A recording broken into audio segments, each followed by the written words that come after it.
Hey, what's going on, folks? It's Creative Duelist here, and I've been making decks creative since 2016. Welcome, folks. I hope everyone is doing well. I know that the pandemic is going on with the coronavirus, and I know people are getting laid off with their jobs and such, but I do hope everyone is safe, healthy, and well. Quick update as well, because of the quarantine and people having to stay indoors and such, and because people have been like semi laid off, so like they've still got jobs. Some people have completely lost their jobs. Some people still have their jobs. Luckily, I'm in that minority. I've still got my job. It's just obviously I can't work because of the coronavirus, and luckily my financial situation has not taken a impact with the government and such. So since I'm being quarantined and I'm not going to be able to work much, has its pros, I guess. I mean, I'm able to stay at home a lot more, and I can produce more content, so I probably might be able to throw an extra video here and there. But I'll pretty much stay with the whole procedure of one video a week at least, so I can keep on top of that. Master Rule 5 is just around the corner. April is very close, so I can start, whipping out my old retro decks and start to fine-tune them to the format, of course. But anyway, that's pretty much it for what I have to say about all that. Today, I'm here with my PK Fire deck profile. I've had Burning Abyss for a bit. I just didn't know what to do with it.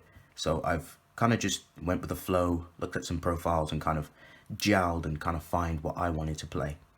But anyway, folks, enough chitter-chatter. Let's get started. So starting off with the monster lineup, I'm going to start off with a PK lineup. I've got the triple Phantom Knight, the triple Phantom Knights of Silent Boots, pretty standard boots. Helps you to get your Dante on the field very easy, especially if you have another Phantom Knight monster on the field. So Boots helps you get that, and also Boots has a search effect, so you banish him and search any Phantom Knight spell and trap from the deck. Then we got the double Ancient Cloak. Ancient Cloak, again, the first effect isn't that important. What makes the deck really important is the fact that it helps you to search for your Phantom Knight cards. So Cloak searches pretty much any Phantom Knight card except himself. And then, of course, to round up the Phantom Knight engine, let me just straighten this up for you folks. I do play the double Phantom Knights of Ragged Gloves. I like Ragged Gloves because he does add the additional 1000 attack boost if you use him as a XYZ material for a dark XYZ monster, which preferably will be the Break Sword.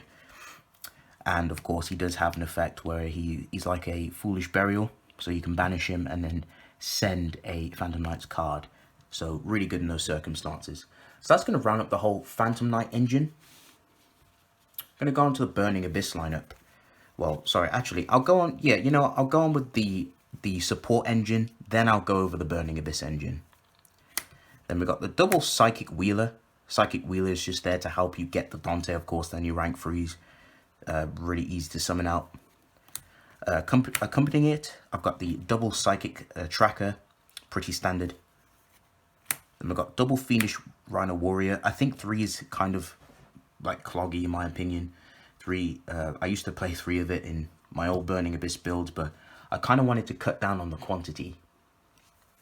Then we've got double Tour Guide. I apologize, I don't know what the hell has happened. I thought I had, tour guides for days, but apparently I've only got 1 copy. But yes, that is a second tour guide, very important to play, especially at 2. And then to round up the last of our support engines, 1 Ancient Sabers comes in handy. Sometimes you can stack, say like you had a Burning Abyss monster, you can just stack it and then bring out Sabers, make a Dante, and you know what you're going to mill. And then of course the 1 Crane. That's going to round up the whole engine. Okay, for the Burning Abyss lineup, I've got triple Skarm. Pretty standard. Skarm is your search. Skarm is annoying because I always sometimes forget to search with Skarm at end phase. I wish Skarm just helped you search during that moment. But yeah, Skarm is pretty good. 3 of it, very important. Skarm just helps to search practically everything that's Burning Abyss related, or helps you search your tour guide. Then triple Farfa. Farfa is really good. I would never play 2 Farfa. 3 is just so good. Farfa, just the fact that it BFRs my opponent's monster is so good. For those that don't know what BFR is, it's battlefield removal. So basically, you target a monster your opponent controls and you just banish it, and then it comes back at end phase. Really good, especially if you know you're going to kill your opponent. Really good in certain aspects. So I do play the triple Farfa. 1 Seer and 1 Graph. Unfortunately, we do only have 1 Seer, so we can't do the Seer loop that well, because if Seer gets banished, then we can't loop. And then Graph just to help bring out any Burning Abyss monster you need in that situation. 1 Calcab, 1, Alec, 1 Libic, 1 Rubik, and 1 Barbar. Rubik for the synchro play, doesn't really come up often. Barbar for game, so he's a cowboy, especially if you need the extra damage to finish off your opponent. Really good in certain situations. So say if you had like a field of monsters and your opponent was left on like just a thread of life points, Barbar puts that in check. Libic helps you to extend, Alec negates a monster effect, and Calcab bounces a set card. So that's pretty much it for the Burning Abyss lineup. And just for the last of the things, I should have added this to the support role, but I've got double Orbital Highlander.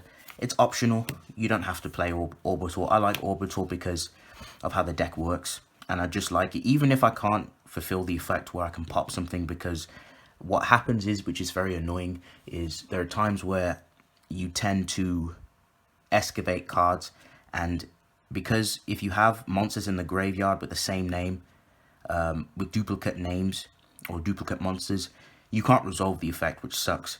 But Highlander is just a 3k beat stick sometimes, so that's good in itself. And then the double Ash Blossom just to negate. Alright, let's get on to the spell lineup, of course. Okay, for the spells, we play a small spell lineup. So we've got 1 Monster Reborn, 1 Regeki, 1 Pot of Avarice, shoutouts to Token Black, 1 Reinforcement, 1 Foolish Burial, and that's going to round up the spells. We don't play that many spells because it's Burning Abyss, it's monster heavy mainly. But for the traps, these are the exceptions. For the PK engine, got the double Fog Blade, Venus Chain basically, 1 Wing, and 1 Sword to round up the main deck. Okay, for the extra deck, I've got the triple Dante. There's people that only play 2. It's up to personal preference, because you can simply just loop them, but I do like the extra copy of Dante. Then the double Breaksword, really good in certain situations. 1 Acid Golem. Now I know Acid Golem kind of sucks, but there are situations where Acid Golem puts in work, especially if you need to do some damage. But it's really risky, so I suggest you be careful. 1 Levenier, 1 Nightmare Shark, 1 Downed Magician, 1 Beatrice, 1 Pilgrim, 1 Virgil, and for the links, 1 Borrelode, 1 Cherubini, and 1 Beat Cop. So that's going to wrap up the whole main deck, extra deck, and the whole profile. So thank you all for watching. If you folks enjoyed this video, please remember to leave a like. Comment down below. Feedback is always nice to hear. Tell me your thoughts down in the comment section. If you folks are new to my channel and you like my content, please subscribe for further content. But yes, folks, this is the Creative Duelist, signing off. Peace.